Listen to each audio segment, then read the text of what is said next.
اللہ الرحمن الرحیم۔ السلام علیکم۔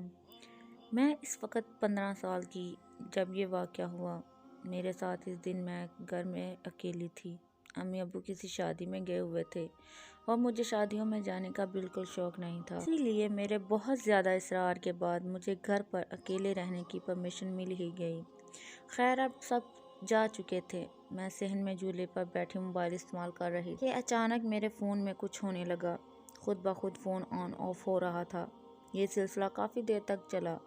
مجھے کچھ سمجھ نہیں آ رہا تھا کہ یہ کیا ہو رہا ہے۔ بہرحال موبائل بند ہو گیا اور آن ہی نہیں ہو رہا تھا۔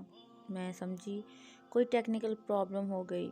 میں نے فون وہیں چھوڑا اور اندر اپنے کمرے میں آ گئی اور کمرے کی لائٹ آن کرنے کے لیے سوئچ بورڈ کی طرف گئی، پر لائٹ آن ہی نہیں ہو رہی تھی، جبکہ باہر ٹی وی چل رہا تھا، پر میں نے تو ٹی وی آن ہی نہیں کی، تو پھر یہ آواز کہاں سے آ رہی تھی؟ میں لاؤنج کی طرف بھاگی، وہاں پہنچ کر دیکھا تو ٹی وی تو آف تھا، تو پھر وہ آواز کہاں سے آ رہی تھی؟ میں ہر طرف دیکھا پر ایسا کچھ بھی نہیں دکھا مجھے، پر پھر مجھے یاد آیا میرا فون، شاید یہ آواز اس کی ہو۔ میں باہر گئی، دیکھا تو میرا فون وہاں تھا ہی نہیں جہاں چھوڑا تھا۔ اب مجھے تھوڑا سا ڈر لگا، پر پھر میں نے سوچا شاید میں نے کہیں اور رکھا ہو۔ وہ آواز آنا ابھی بھی بند نہیں ہوئی تھی۔ میں فون خود ڈھونڈنے لگی کہ اچانک میرا پیر کسی چیز سے ٹکرایا۔ میں ڈر گئی، پر نیچے دیکھا تو فون تھا۔ میں نے سکون کا سانس لیا، پر اگلے ہی لمحے مجھے اس بات نے زیادہ ڈرا دیا کہ فون نیچے کیسے آیا، جبکہ گھر میں میرے علاوہ کوئی بھی نہیں تھا، تو پھر یہ یہاں کیسے؟ اب مجھے لگنے لگا کہ میں نے گھر پر اکیلے رک کر غلط کیا۔ میں جلدی سے فون اٹھایا۔ اس میں ابھی تک کسی عجیب سے گانے کی آواز آ رہی تھی اور وہ گانا میری سمجھ سے بالکل باہر تھا، پر میں اور زیادہ حیران تب ہوئی جب میں نے دیکھا کہ موبائل تو آف ہے، تو یہ آواز کیسے؟ میں ڈر کے مارے فون دور پھینک دیا۔ موبائل کی بیٹری باہر نکل آئی۔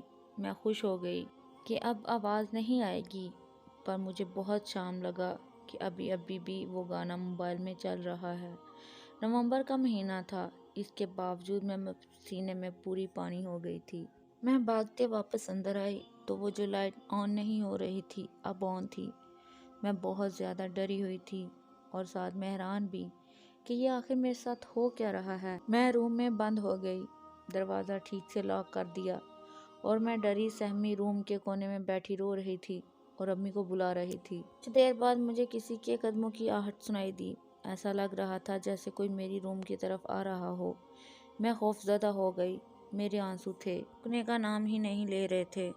میں نے ہمت کی اور وہاں سے اٹھی اور دروازے کی طرف چھوٹے چھوٹے قدم لینے لگی۔ جب دروازے تک پہنچی تو کپ کپاتے ہاتھوں سے دروازہ کھولا، ادھر ادھر دیکھا، کوئی بھی نہیں تھا، پر جب میری نظر سامنے گئی تو کسی کے خون سے بنے پیروں کے نشانوں کو زمین پر دیکھ کر میرے منہ سے بے ساختہ چیخیں نکلنے لگی۔ میرے ماموں جو ہمارے گھر کے ساتھ والے گھر میں رہتے تھے میری چیخیں سن کر آ گئے۔ میں نے جب ان کو دیکھا تو مجھے ایسا محسوس ہوا جیسے کسی نے بت میں روح پھونک دی۔ دوڑتی ان کے گلے لگ گئی، ان کو پیروں کے نشان دکھانے چاہے، پر وہاں نہ خون تھا اور نہ ہی نشان، اور پھر میں بھاگتی ان کو موبائل کی طرف لے گئی، پر موبائل بھی جھولے پر بالکل ٹھیک پڑا ہوا تھا۔ انہوں نے کہا، اقصیٰ بیٹا وہم ہوگا، بول کر ٹال دیا، پر میں کبھی نہیں بھول سکی۔ وہ سب آج بھی مجھے وہ لمحے یاد آتے ہیں تو میری روح تک کانپ جاتی ہے۔ اس دن یہ بات گھر پر کبھی اکیلی نہیں رہی۔ پانی بھی پینا ہوتا تو امی ابو کو ساتھ لے جاتی، اور آج یہ سب میرا وہم لگتا ہے۔ ویڈیو اچھی لگے تو لائک کریں اور سبسکرائب کر کے گھنٹی کو دبائیں تاکہ ہماری تمام ویڈیو آپ تک سب سے پہلے پہنچیں۔ شکریہ۔